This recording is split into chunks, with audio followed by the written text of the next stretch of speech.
Hi, and welcome to Writer's Ramble. I'm Deanna. And I'm Michael. And today is a little different because now you can see us. Yeah, if you haven't noticed, there's a small change. There's a whole new element that we added. It's weird. All of this stuff came today, so we're still figuring out the technical stuff. If it looks or sounds weird, we're figuring it out. So give us a little patience, please. Yeah, I ordered this. I ordered this last night, and here we are. Anyways, what better way to do, a face reveal than to do a Phantom of the Opera review? Ooh. For those who don't know, she's a big ol' nerd. Biggest when it comes to Phantom of the Opera. It's been a big part of your life. It's been a big part of our lives now. Sorry. I'm personally not nearly as big a fan as she is, but because we're married, I have a deeper appreciation for it, at the very least. That's nice. Anyways, it's kind of a long story, so buckle in. And that's your warning. Anyways, so this started more or less when I was in 8th grade. I was going to a small school. We had a field trip where the whole class was gonna go to Las Vegas, of all places, to go see Phantom of the Opera on Broadway, and everyone was really excited for it. We had a teacher that really hyped it up. And then it was a Broadway show in Las Vegas. Yeah, and so my parents didn't want me to go because it was, Sin City, and they're like, you'll see, there's gonna be prostitutes there and stuff. And so a reason to go is what I'm hearing. Yeah, I really wonder how that was for a bunch of 13, 14-year-old boys. But anyways, I wasn't allowed to go, and I was heartbroken, and this led to 10 years of obsession. And I think my parents really regretted not just letting me just go to the stupid Broadway show. So that's more or less how this all started. And so when everyone else went to go see it on Broadway, I had to stay home, and I was really upset. And I ended up diving into the Phantom of the Opera fandom, and I was I was introduced by first watching it's a 2004 film, a version of Phantom of the Opera. Ooh. Oh shit, the glare. Okay, there we go. So I don't think it's an uncommon thing for people to have just seen that particular movie. If you're big in the fandom, apparently that's a big no-no. You can't have just watched the 2004 movie, but for me personally, I've never read the books. I've now seen a Broadway adaptation, but I have never seen anything Phantom of the Opera related aside from the Broadway show and the 2004 movie, so I'm pretty casual. And I specify 2004 movie because there's actually been many different films, I didn't realize, but there's more than you would think. Most of them are shit. So I'll save you that much. There's an honorable mention shit one that we could talk about at some point. I'll get there. But some people have seen the silent film. Not too many people. It's usually if you're a Phantom of the Opera fan, you might be oh, I watched the Lon Chaney version. But most people don't know what we're talking about. There's a kind of irony to story about an opera being a silent film. Yeah. But then again, the original was a book, so... Yeah, and that's another thing that a lot of people don't realize, and I do have it here. It was written in 1910. But yeah, it originated as a novel, and then it wasn't until 85, 86. It's a real shame I don't remember right now. But anyways, Andrew Lloyd Webber... I'm gonna get you in the comments. Yeah. I'm sorry I failed you. Years of academy training wasted. So, most people recognize the Phantom of the Opera because of the Broadway musical, but over time, in 2004, they filmed the film adaptation, which was done by both Andrew Lloyd Webber and Joel Schumacher, and a lot of Phantom of the Opera fans have beef with the 2004 movie because it's kind of hard to argue against it. It's just very pretty. in ways that it probably shouldn't be, because in case you don't know, it's about a disfigured man. And it's played by Gerard Butler, a very beautiful man. Yeah, I was gonna say specifically they have beef with there being a very handsome and not particularly grossly disfigured Gerard Butler, Yeah. who they also have beef with his singing because Yeah. he's not like a classically trained Broadway whatever. Yeah. Which feels a little elitist to me. It's like, oh, we're making a movie. What do you expect it to be as good as like a Broadway play where they're like professional singers? I mean, you could get a professional singer. I'm just saying. And they do have, pretty professional singers. Patrick Wilson, he did a phenomenal job. Emmy Rossum, she also did amazing. I can, understand where, if you were introduced to the Broadway production first and, grew up, knowing and loving that version and then seeing the film, I can definitely see where you would be pretty miffed and be like, what the fuck? What are they thinking? Like, I understand where they're coming from, but I'm biased because I watched the movie first and I was like 14 and I was like, ooh, Gerard Butler. So I'm biased. I know I am. Okay, shut up. Yeah.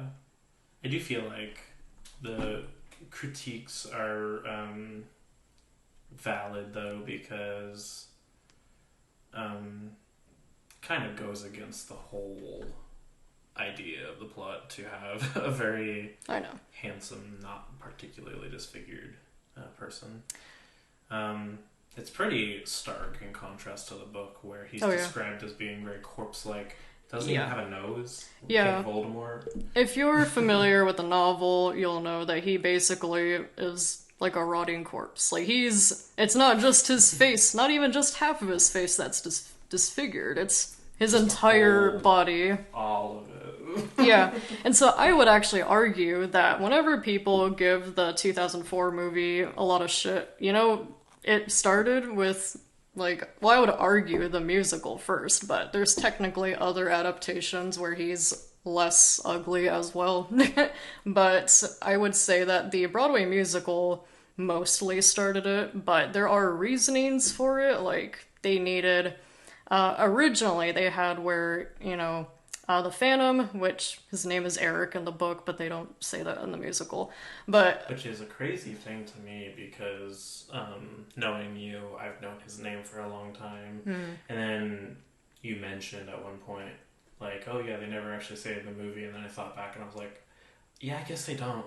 Yeah, well, they don't in the musical either. And so originally they wanted for the musical to have where the Phantom, or Eric rather, wear a full mask, because that's what he wore in the novel, but they realized it made it really difficult for portraying emotion on stage. And so that's why they adopted the half mask, the really iconic look. And now that's all what anyone thinks about when they think about Phantom of the Opera. But, and they went with a different approach with, instead of making him grotesque and ghoulish, they just went with more of a different kind of deformed face.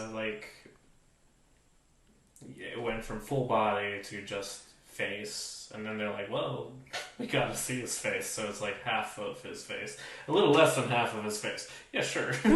Which, so while everyone really hates the deformity in 2004, it's you know what? The Michael Crawford version, the first, Phantom that we would have seen on stage, he was much sexier than Book Eric. You can't really argue against that, I feel like. Yeah. I find it interesting how necessity, for the sake of the medium, Broadway, all of the emotions in the face caused the most iconic thing to be a thing.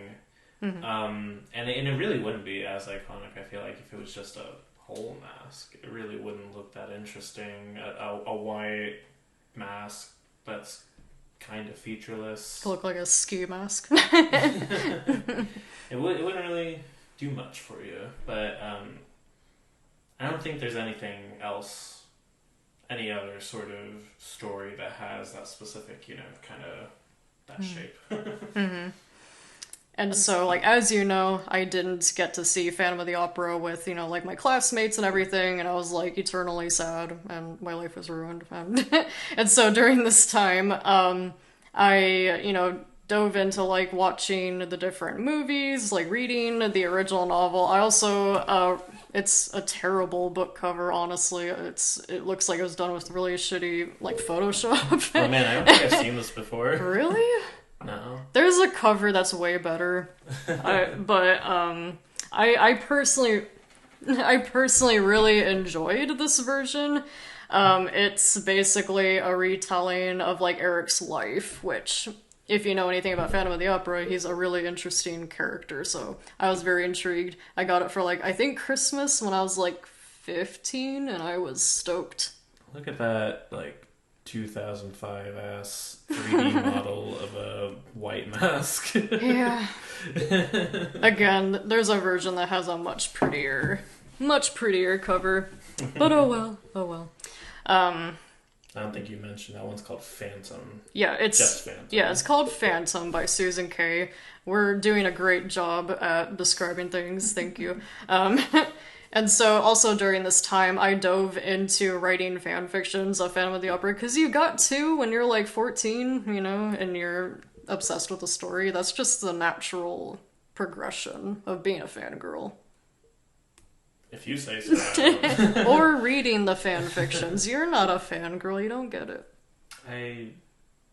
You're right. I'm not a fangirl. I'm not a fanboy either. Yeah.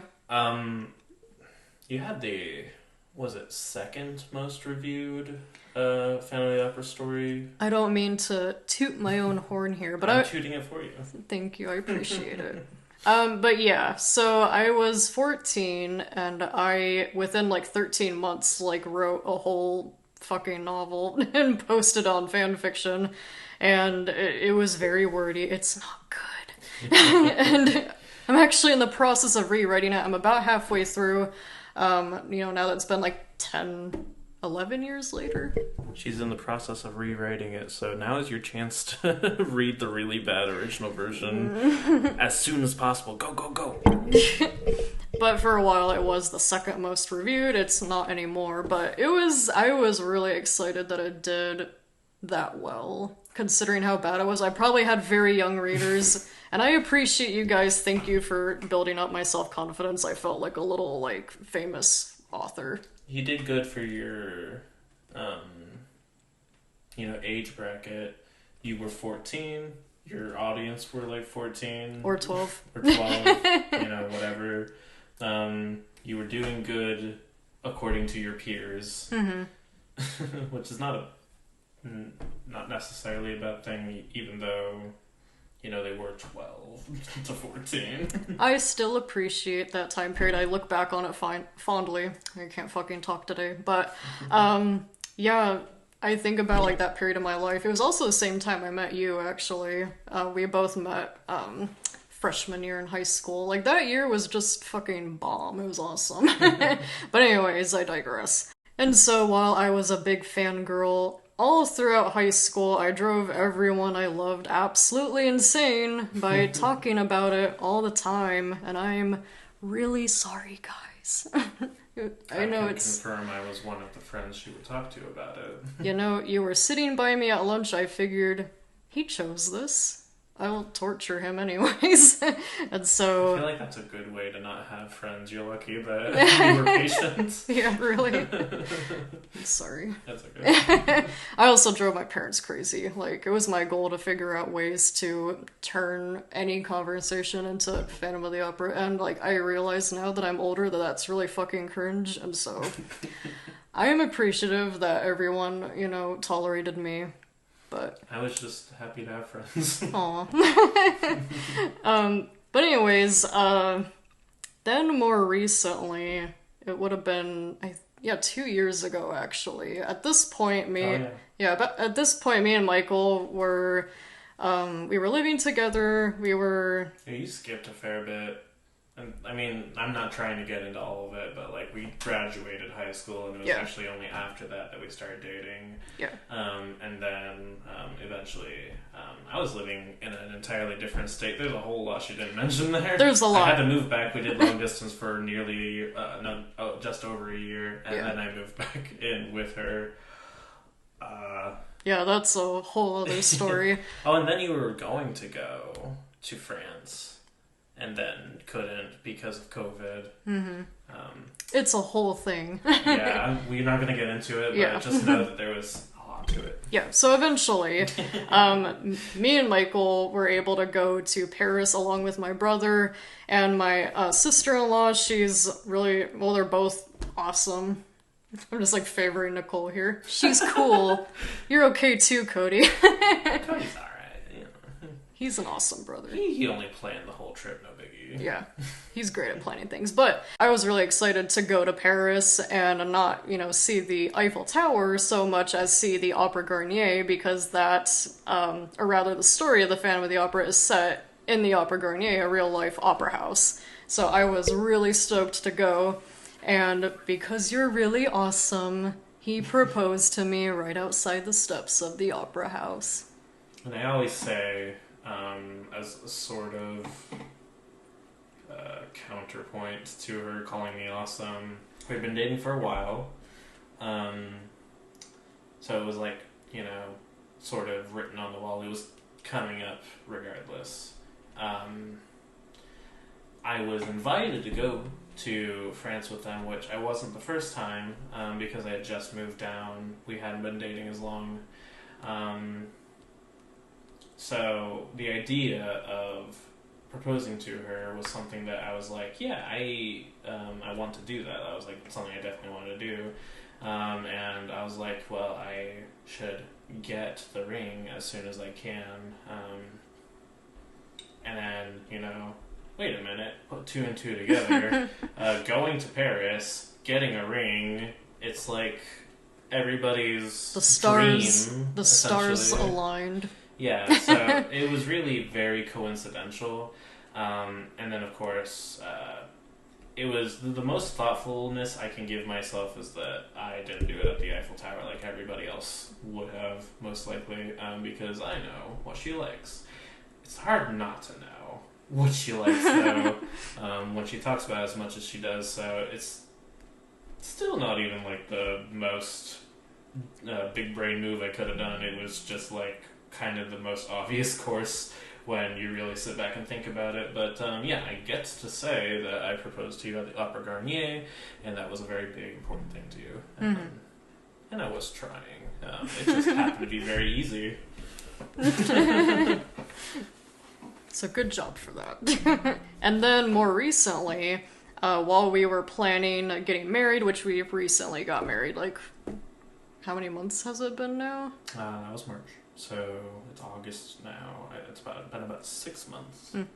So it's been about 6 months that we've been married. Happy 6-month anniversary, dear. It's not quite. Almost. Anyways, it's not important right now. You can do the math, like, based on when you see this, like, oh, when is their exact anniversary? You're weird. Yeah. But anyways, so shortly before we got married, like, maybe 3 months before we were getting married, and we were like neck deep and still trying to plan the wedding, my best friend Kenzie, who also was there by my side over the last like 12 years listening to me fangirl over Phantom of the Opera, she got to go and see Phantom of the Opera with like the rest of my class, but she knew how important it was to me, and so she surprised me with Phantom of the Opera tickets to see on Broadway in New York, because maybe you know this, maybe you don't, but Phantom of the Opera officially is now no longer on Broadway, and so she knew it was going to be leaving soon, and so she surprised me with tickets. And yeah, this sort of once-in-a-lifetime opportunity you had to see Phantom of the Opera, you, like, kind of procrastinated doing that. It's not like it was an easy thing to do. I don't think I took off any time off. I can't remember if you did, but we were there for essentially 2 days. It was very hard to do. It was very fun in retrospect. We did pack a fair bit in there, but it was also just like, we're in, we did the thing, we're out. Yeah, it's hard to afford things when you're, planning a wedding, so it had to be a very short trip, but it was a lot of fun. Oh, and we were also sick during the trip. Sick? I was sick. Or I was like getting over it or something. Oh no, wait, I got sick coming back. You did? Yeah. I remember you got sick during the honeymoon. I just can't. Have fun. If I plan anything, that's when and I don't get sick very often, so that's when my body's like, this is the time to do it. Well, you have all the stress of everything that was going on in our lives. It was the most chaotic time of our lives ever. I graduated with my bachelor's in psychology. We had to move. We had to get new jobs. We went to New York. We had the wedding. We had our honeymoon. It's been busy. Yeah, and also like moving out for the first time on our own. Yeah. So it wasn't just like moving; it was like moving and like trying to just survive and like buy furniture and stuff that like people usually have. Yeah. So like it was really feeling at that time a couple of months ago like we have no time or money or energy to do anything because we're just trying to survive over here. Yeah, here's a tip. Don't plan a wedding and move and get new jobs. Don't do that. Just don't. I feel like we don't have to tell you that. Yeah. That's kind of like a no-brainer, but in case you were thinking about it, don't. Yeah. But now, moving on to the long-awaited review. Thank you for being patient and listening to us ramble, because that's what we do. Anyways. On Writers Ramble. Yeah. We're writers. We ramble. Yep. You should have expected that clicking on this. But now we're going to actually dive into the review. As you can tell, probably my favorite character is the Phantom. Or I'm just going to say Eric. Like, it's just obnoxious saying the Phantom over and over. Anyways, my favorite character is Eric. He has problems. Not that that's good, but being a psych major, I like psychoanalyzing him. So he's interesting to me. All of you big Phantom of the Opera nerds are going to hate me because I'm a Raoul stan. Yeah. Fuck you. I think it's okay though, because I've noticed it seems like guys are usually like Team Raoul, which is, Christine's love interest, and, spoiler alert, she ends up with Raoul, not Eric. But Ramble did nothing wrong. Like, I understand why people like Eric. Mm-hmm. If they're like putting down Raoul and saying Eric's so good, you need to take a look in the mirror. Eric is a murderer, and Raoul is like a perfectly normal man. The most you can say is that he like didn't believe Christine at first. That's valid, but like literally anything else, did he kill somebody? I don't think so. He was also like pretty kind of pestering, like with like courting Christine, like in the novel. But I mean, in comparison to what Eric was doing, I mean, Eric is an incel, let's be honest. He's an incel. Yeah, if what Raoul was doing was pestering, I don't even know what you would call what Eric was doing. Hypnotism and kidnapping. And murdering. Is that not... that's a little higher than pestering, I'd say. Just a little bit. Smidge. And I also feel like the general vibe of the story is that Raoul and Christine are meant to be together. Mm-hmm. Christine herself chooses Raoul. I mean, regardless of your OTP or your ships or whatever, she chose Raoul in the end, and you might be like, oh, well, she really loved Eric, but she was scared of him or whatever. You can make all the arguments you want. I feel like the writing indicated that they were meant to be together. It was supposed to be like a big tragic thing for Eric, so I just don't see a situation based on the original writing that's not like a fan fiction where Eric and Christine are together. Mm-hmm. And you know, when I was younger, I mean, I'm always gonna consider myself like Team Eric, woo, but I understand, you know, that Raoul is obviously the right choice for Christine. You know, he's, you know, safe, warm, loving, protective, in a good way. So I mean, he's the obvious perfect choice for her. Oh, he's also rich. Not saying, like, not saying you should ever date anyone for wealth, but I mean, if you're looking at like, you know, like a girl fantasy, maybe it's like, ooh, he's hot and rich, ooh. Which is something I have my own issues with, but I don't want to get into all that. Yeah, we're not especially talking... when I'm trying to defend Raoul here. Yeah, no, we're not going to talk about that today. Maybe another time. But so like, as much as I am like Team Eric, like, I feel like you just kind of have to acknowledge that he has very serious psychological problems, and I'm not here to like excuse his actions at all. I mean, like, he belonged in jail or prison for committing murders and all sorts of other shit. Yeah, like, yeah, we haven't even gotten into his other lesser crimes, like, I forget the word for it, when you are, like, twisting someone's arm. It was what he did to the kind of like owners to give them money. Like blackmailing and I don't think it's holding you ransom. That's not quite. There's a different term. If anyone can remember, let me know. But, you know, he did that. He forced the owners of the theater to give him 20,000 francs a month. Which is a lot. Yeah, I don't think that you could argue that that's not... inflation, yeah, well, 20,000 a month, like, I don't know what that equals to, but, yeah. It means he's living comfortably. Yeah, he did that. He killed a man.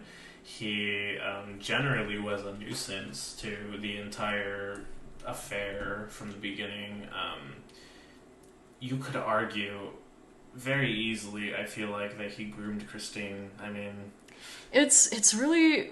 That's the weirdest part to me. And this is what's interesting, because if you're familiar with the musical and the movie... it's kind of interesting because while the musical doesn't really, I don't think it specifies necessarily how old Christine is. Maybe I'm having a brain fart. But at least in the movie, you do see, like, her gravestone at the end. And, like, you see, like, the years that she would have been alive. And if you do the math, she was supposed to be, like, 16 during the movie.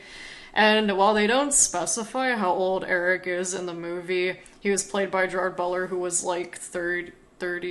I think 34. I know I'm weird for knowing that, but he was about 34, so... Well, I mean, like, regardless of if you do the math, he had the whole thing where he was acting as her angel of music, whom she believed to be her father. Mm-hmm. Which is also weird. Yeah. I'm not even going to get into that. You can, like, kind of make your own opinions on the fact that he was pretending to be her father, and he also wanted to bang her. Yeah. So, like, regardless of if he was honestly that much older, I think he was, but even if he wasn't, like, that's a weird thing to do. Like, I'm your dad. I'm gonna kidnap you and show you in a wedding dress. Like, it's weird behavior. But when it's played by Gerard Butler and you're like a 14-year-old girl playing, you're like, ooh, he's got like a little like sex dungeon or something. Like, ooh, he's got a really nice decorated home. He got candles and shit everywhere and like velvet like curtains and it's just don't think about anything else. Just look at the nice things he has. He's got a really sick layer, man. He's got a having a boat. hard time not talking about my issue with like rich guys being one of the appeals of that story. Now that you're talking about this, he also has a boat and like a horse. Like, he's really extra. But yeah, how did he get the horse? Okay, so that actually was described, I believe, in the novel. Like, he took one of the horses that they used for, like, an opera, and he's like, I'm taking this thing home with me. Did he leave it when they got on the boat? I think it has, like, I forget. I think it just has a designated spot. It just chills, I don't know. I'm not sure, to be honest. Does he have a stable down there? What? Just, I don't know. I have no I have a idea. lot of questions. I mean, like, and then like, how much of that was even real? They have like the arms moving and the. Well, that She was like hypnotized. yeah. That was not even something I realized when I watched it for the first time because like I was like, she's stupid. What is she doing? And then you told me later, it's like, oh, she was hypnotized. It's like that was never stated Yeah. in the story at all. So for those that might be a little bit lost right now, when Eric first like beckons Christine down to his lair, she has like a like drug trip on her way down, and she's like walking through.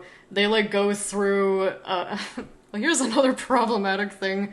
So like from her dressing room, there's a Oh yeah, there's I forgot about this too. I was waiting for the light bulb to go off.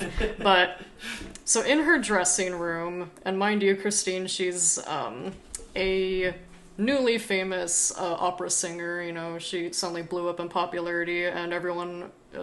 Because of Eric, credit where it's due. Yeah, so Eric helped her get famous, basically. Mm-hmm. But anyways, from her dressing room, she discovers that behind her mirror it's actually like a doorway down to like Eric's lair, and he can just look through at her whenever. You know, like one-way mirror where she can't see and he can. Yeah. You know. And so he like comes by and like opens the mirror and like leads her down to his lair. And there's like a bunch of like candelabras like holding arms and they're moving, and that's what I mean about it being like a drug trip. But Tell me again how bad Raoul is in comparison. I mean, I know.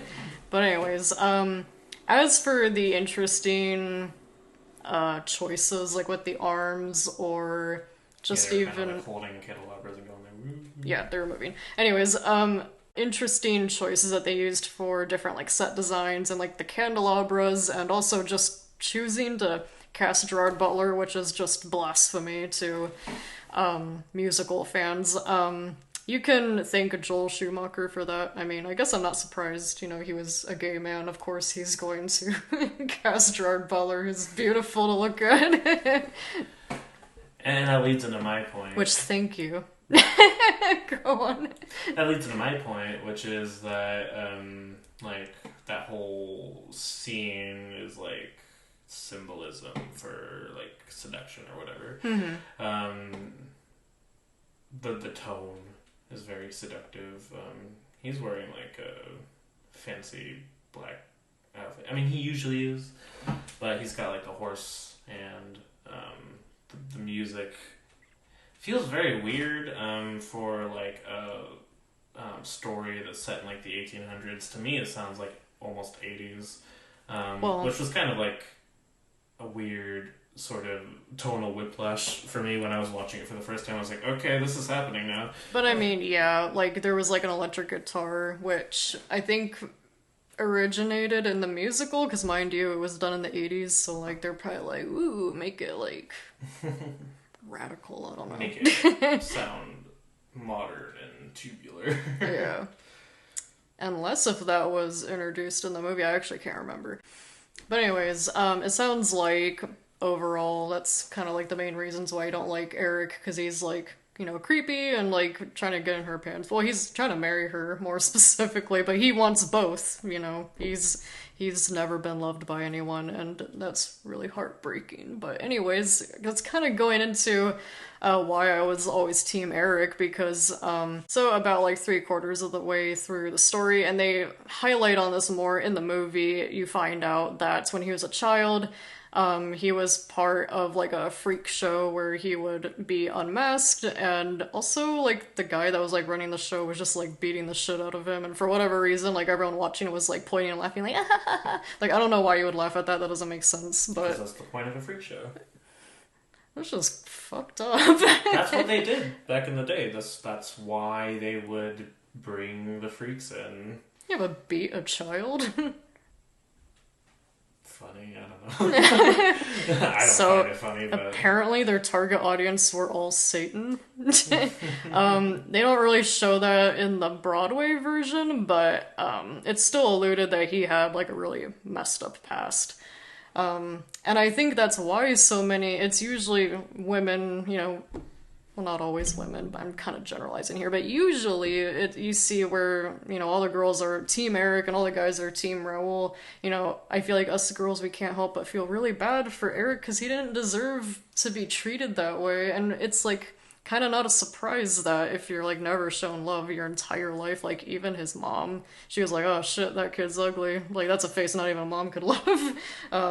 She was abusive to him also, which you learn like in the novel and stuff. So he had no one his entire life. So like, is it a surprise that he'd turn out so fucked up? I'm trying to say something. I'm sorry. I'm not heartless. I understand his pain and the trauma that he dealt with growing up. I understand why women like him and why they want to comfort him and whatnot. Feed him soup. Just give him a hug, even. But none of that excuses his behavior, and that's kind of my sticking point. That's I do understand, and I sympathize. I think that he is a very tragic character when all is said and done. I do think part of it is that he had a very heavy victim mentality, which was not doing him any favors. The guy was rich. You can kind of get away with whatever you want when you're rich. That aside,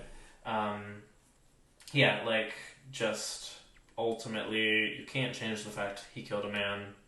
More than one, but go on. He killed many men, and did other things that were illegal. Whether you side with him on like the money laundering or whatever, it's still, not the greatest show of character. Yeah. No, I agree. Like, it's not at all to like excuse his actions. And I think part of the beauty and like the reason why I'm still Team Eric even after considering all that is I think a very important thing to remember is that at the end he does have a change of heart and he does the right thing. And originally he was going to, keep Christine forever as his bride or else he'd like, kill Raoul, normal shit. That you would expect. But anyways, he decided, if he loves her, that he'll, set her free. So he did the right thing and he let her go and he stuck by, that decision. He didn't, like, take it back or anything. And in the novel, it's really tragic. He dies of a broken heart, which is just... That's just Eric, extra shit. It's so sad because, like, he... Hang on. Like, I just want to say real quick, like, Christine, like, kissed his forehead and he, like, broke down into tears because, like, no one had even done anything remotely nice to him like that. I mean, that's a good scene. That's a sad scene. But I have maintained, because we've gone back and forth on this for so much time, because she just likes talking about it, so I've thought way too much about it because of her, but I think that he could have found somebody else. I do. It would have been hard, but Christine was able to see who he was inside, which wasn't a total monster. So somebody else could have done so, and he kind of just gave up after she rejected him. For good reason, by the way, because he was threatening to murder her fiancé. I would argue that it wouldn't have been that easy because you have to remember the time period. Hang on. I have a lot to say about this. Just give me a second. So there's a couple things to keep in mind here. I don't think that would have worked out because the time period, like, I know a lot of people complain that with the 2004 movie, the deformity is definitely much milder. It's like a bad sunburn, if we're being honest, but... I am talking about movie Eric, by the way. Yeah. But in that case, I would actually argue that I think even as mild as a deformity as that one would still actually be difficult for him to, like, live a normal life because people were, like, pussies back then. Like, a lot of things freaked them out. Like, they couldn't look at fucking ankles. Can I say something, though? Huh. How many gold diggers are looking at what a guy looks like when they're marrying him. I mean, I'm not saying that's good, but he had options. Well, considering the reactions of most characters whenever they'd see his face, they'd like scream and be a total dick to him. I'm just saying, enough cash your way, and you're gonna stop seeing it. You're gonna not react. You're gonna be like, oh, money. I don't know, man. But I think also considering the way how he met Christine, which, like what you said with the grooming, honestly, because, like, she was, at least in the movie version, very young when they, well, and also in the musical, it's alluded that she was, like, a child when she lost her father, and so her father, having promised that he would send her an angel of music, Eric started singing to her around that same time period and saying he was, her angel of music. So, like, after all those years, it, like, brainwashed her, and I guess... What an unintentionally shit thing for her dad to say to her. I know. He's like, I'm gonna make her feel better on my deathbed, and then Eric's like, I'm gonna use that. Well, in the novel, actually, like, I don't think they met until she was, like, 20 or something. She was actually like a grown adult, at least. Well, that's better. Yeah. So movie and Broadway musical Eric they're gross. they're But let's not think about that. You can ignore that. Yeah. But yeah, I just feel bad considering, his upbringing and like just how shit his life was, and I appreciate that at the end he did the right thing by letting her go. It was basically like the Grinch, his heart grew 3 sizes that big, What a comparison. I didn't think about that, actually. And then he died of a broken heart, so anyways. At least in the novel.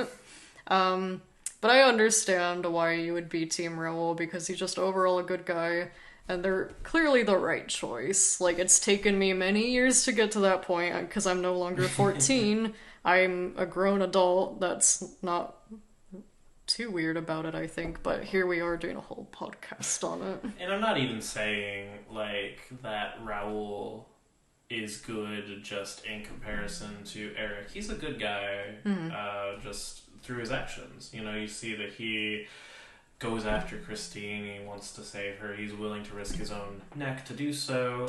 He says very sweet things to her in All I Ask of You. It's kind of a pretty sweet story overall. I mean, they're like childhood sweethearts or whatever. It's very cute if you don't think about all the other horrific shit that happens in the story. I'm not saying he's faultless, but who is, So now, however many minutes in we are, we're going to actually mention the sort of contrast between the play version and the movie version. That's what I'm going off of. You can mention other versions, but I haven't seen any other. And there's so many. We didn't even talk about the Rat Phantom, which maybe we'll get there later, maybe not. But anyways, maybe go on. We could do a whole podcast on that one. Oh gosh. That'd be kind of fun in a sort of masochistic way. For people that say that the 2004 movie is the worst thing they've ever seen, no, it fucking isn't. Well, it's maybe not. it's the worst thing they've seen. It's not the worst though. Just watch the what was his name? Dario Argento version of Phantom of the Opera. There's rats. Eric has a weird relationship with rats. Anyways, it's like, have some drinks when you watch it, but go on. You can even find it anywhere. So, main differences that I found with the stage version were, for me anyway, more of a technical nature. I found it very impressive what they were able to do with, like, stage and set design, and just trying to find like innovative ways to have the Phantom kind of like show up all over the place. Really feel like the Phantom. When you're sitting in the audience, you feel like you're in the Opera Garnier, and the Phantom is there with you, because there's literally someone dressed as the Phantom playing the Phantom there with you.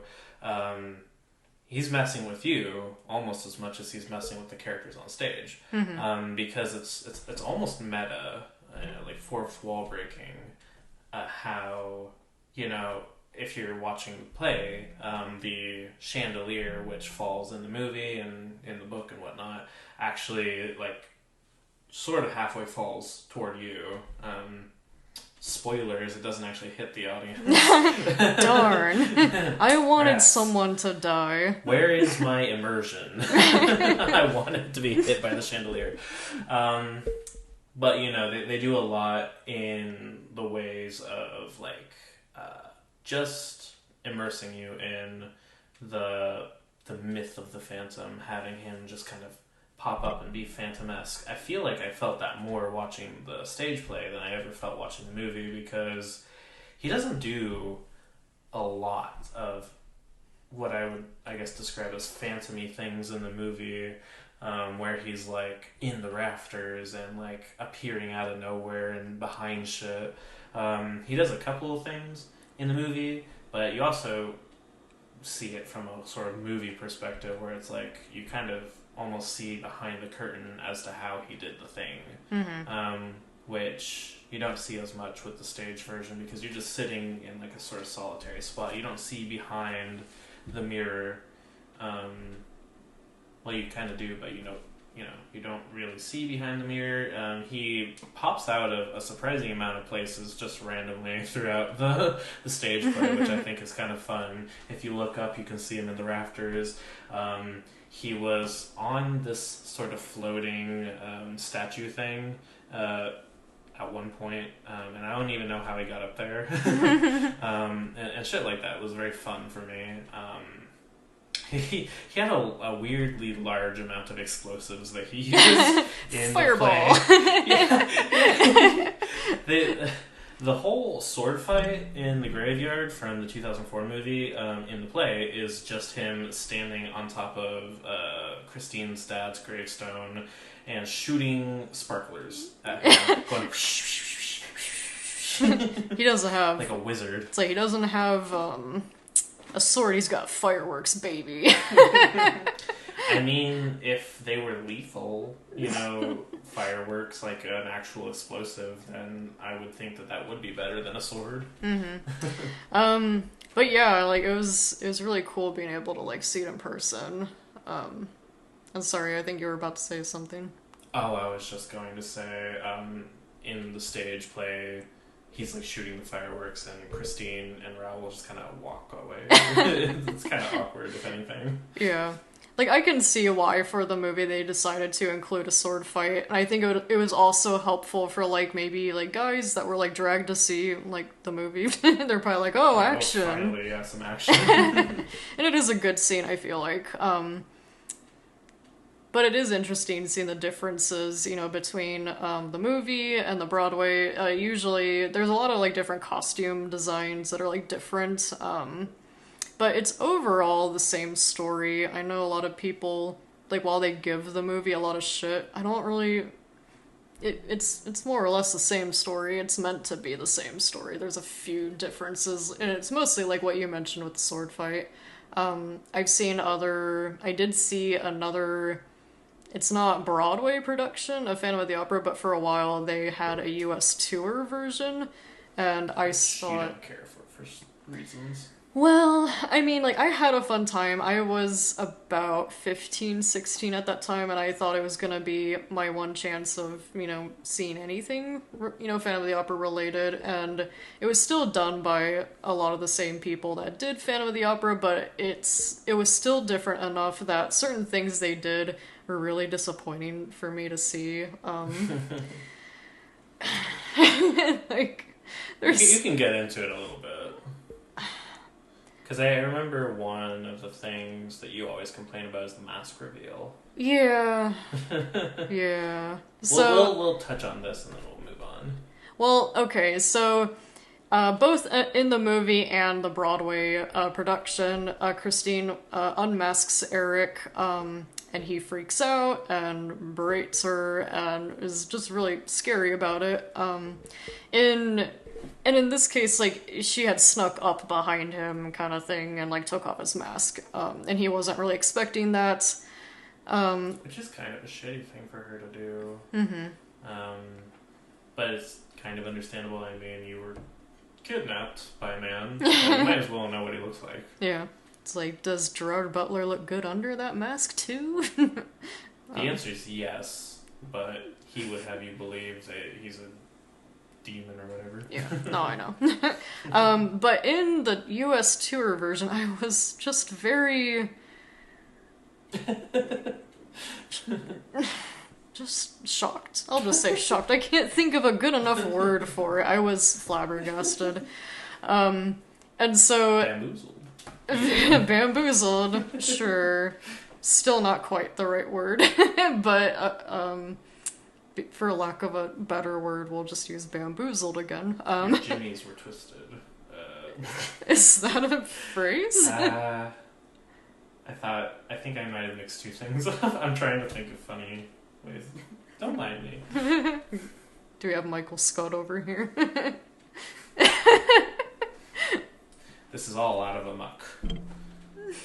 Anyways, so in the US tour version, Christine, having, been lured down to Eric's lair, she kind of, I forgot to mention, she kind of like spent the night there. She had fainted and then later wakes up and it's like the next morning, which is accurate to both the Broadway production and the movie. That's not any different. But what was different was when she woke up, she noticed that Eric, he had his back turned away from her. He had like removed his mask and he was putting what looked like some kind of lotion or ointment, I don't know what, like on his face. Or concealer maybe.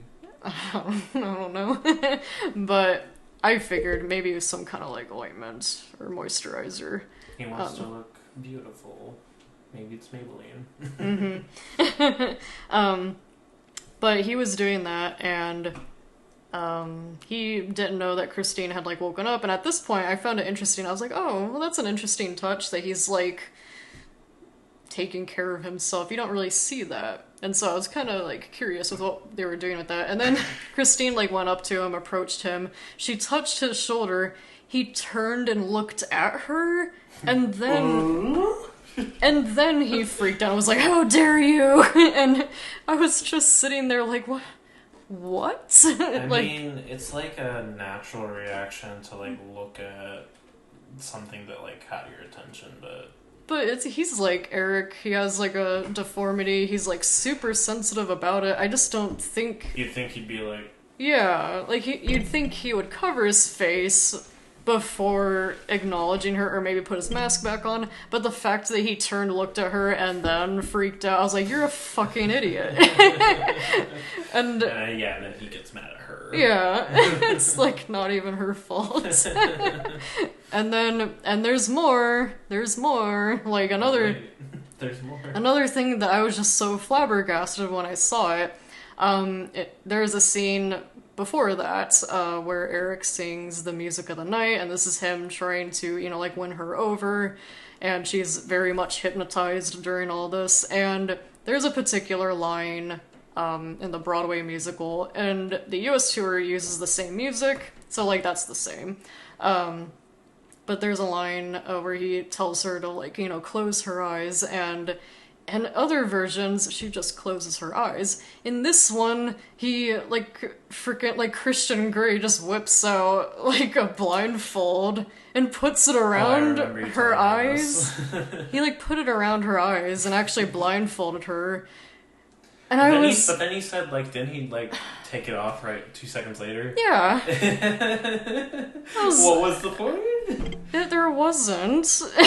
Like, Sometimes you want to change things. And you shouldn't. To be different, to put a new spin on it. And sometimes you do this. Yeah.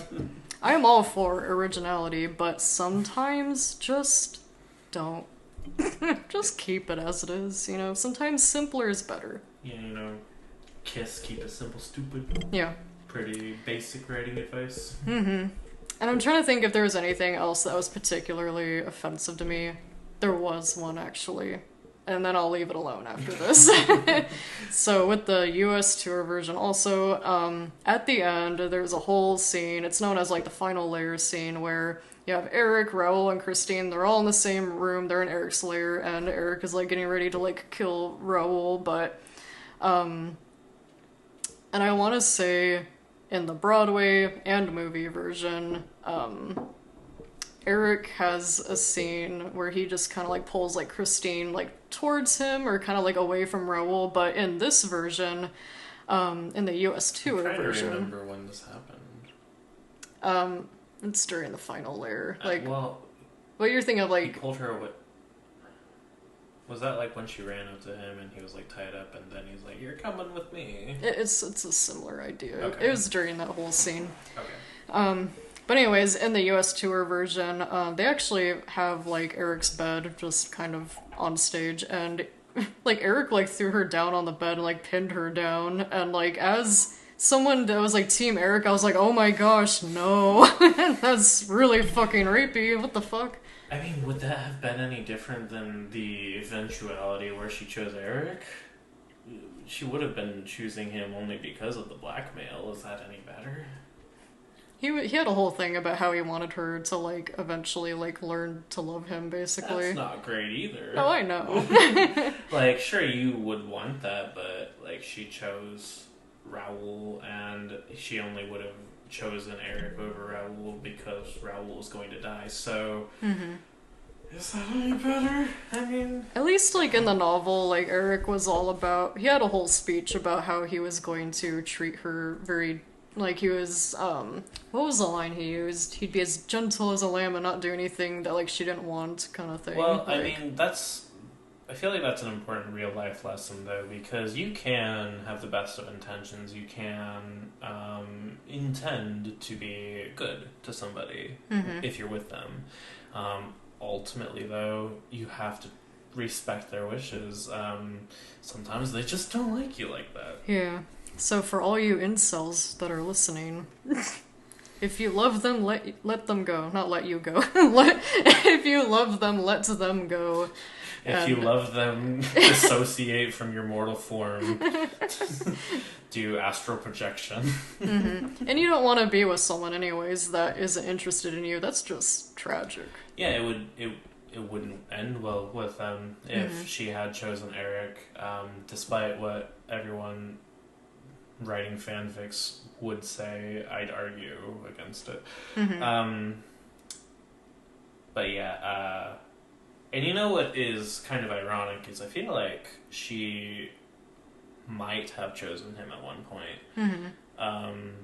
It was his own behavior, his killing Bouquet, his kidnapping her the second time. It's weird she didn't mind the first time, it seems. Well, she was hypnotized. Well, when she like reflected back on it, she didn't seem that upset until she saw Bouquet die. Yeah, it's interesting because, like, she had feelings for him, like, she cared for him, but then when she saw, you know, like, who he was and, like, what he was doing, then she became afraid of him, understandably so. But I do like a line that's in the Broadway film version. You know, she says that it's not so much, you know, the deformity that is so frightening or anything, but, you know, it's his soul where the deep distortion lies, and that's such a good line. What? I thought of like I guess someone could write a fan fiction about this, but like the use of the word distortion. It's like, and then the Phantom Thieves come by and they infiltrate the palace in his mind, and it's like his lair, and like you could really easily write this actually. Yeah, no, it could easily be like a Persona 5 palace, but we're not doing a video game review today. Alright, we're pivoting. This is Persona 5 now. Which is also... Okay. Which is also a really good story, but...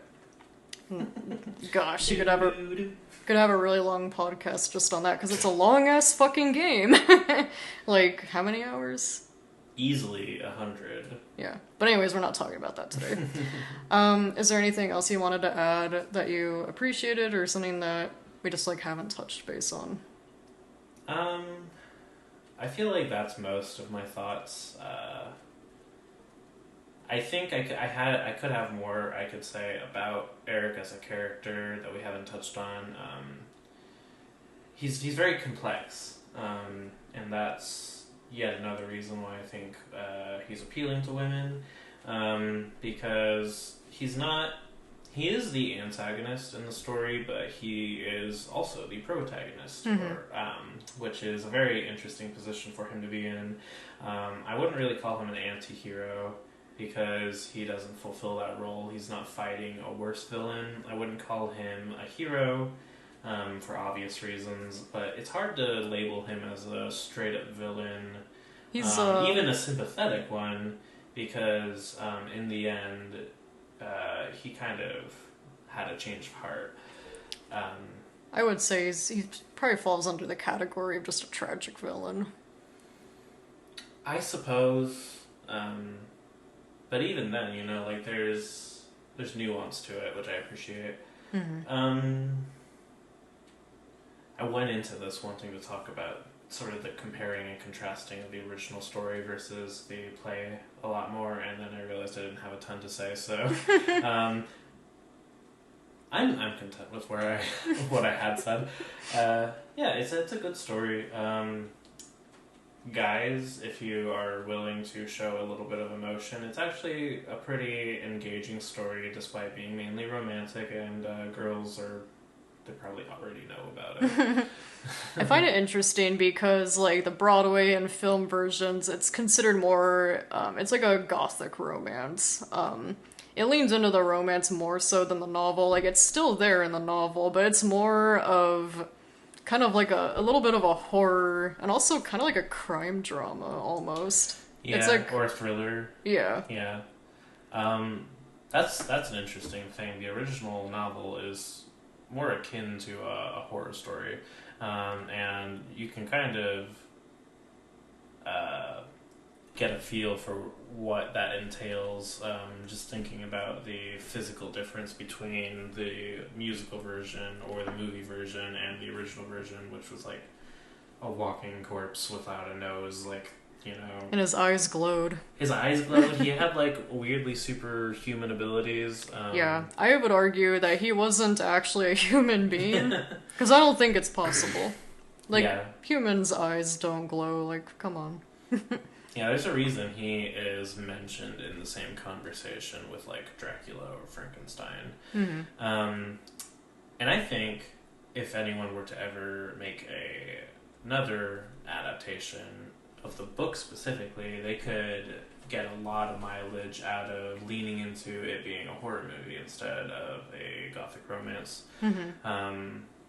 But I think having a predominantly female audience, they chose the right direction by making it more of a romance.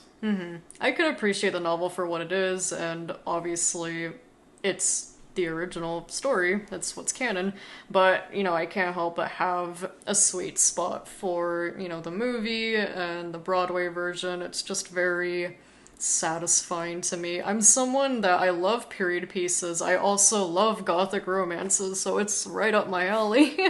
And this is like the thing that made you like into, or maybe it's not, but I feel like it's a good reason why you're into those to begin with.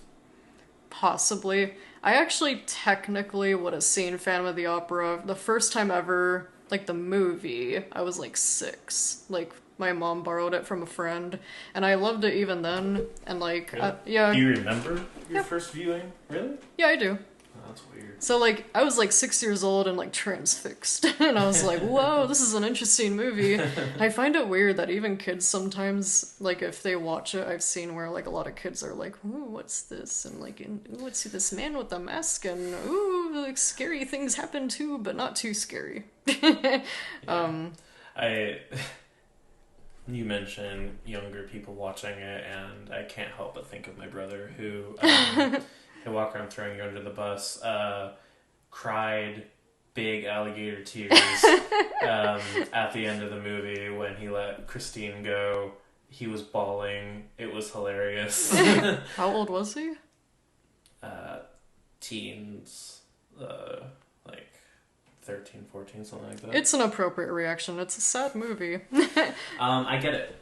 It's just very funny. I think it's really hilarious seeing like how the movie affects people differently. And when people start bawling their eyes out, I'm like, oh honey, I know, I know. But anyways, yeah, I saw it first when I was about 6. I remember then later we were like at Walmart and I saw that they had the movies there for sale and I like I wanted to get it and my mom was like, yeah, sure, go ahead and put it in the cart, and I was like excited to watch it, and then later she decided, she's like, you know what, it's just such a sad movie. I don't think we should get it after all. And I was like, oh, okay. And I felt disappointed, but I kind of forgot about it for years. And then,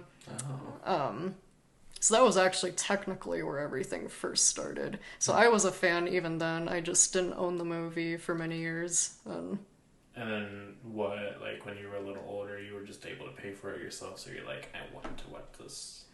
Well, technically, I borrowed the movie from my Grammy then when I was like 14. Because she owned it. And I was like, ooh, I have something to watch now. And then watch it, you did. Yeah. Like, I think like every day. Yeah. Thank you for listening to our very long ramble. And I guess kind of a review of the Phantom of the Opera. We have other things we want to talk about eventually. We just haven't decided what yet. Maybe the Barbie movie, maybe the Haunted Mansion movie. Eventually other story times, but we have a lot of different possibilities. Yeah, we'll get to what we get to, and you'll get what you get, and you'll like it. You won't throw a fit. We will. We'll review what we will when we will. Stay tuned. Like and subscribe. Yeah, hit that notification bell if you want to see more of this. We're YouTubers. We gotta do the thing. I have a gun to my head just off screen. You gotta do it. And as always, I've been Michael. And I've been Deanna. And thank you for listening so far. For this overcomplicated face reveal. Bye.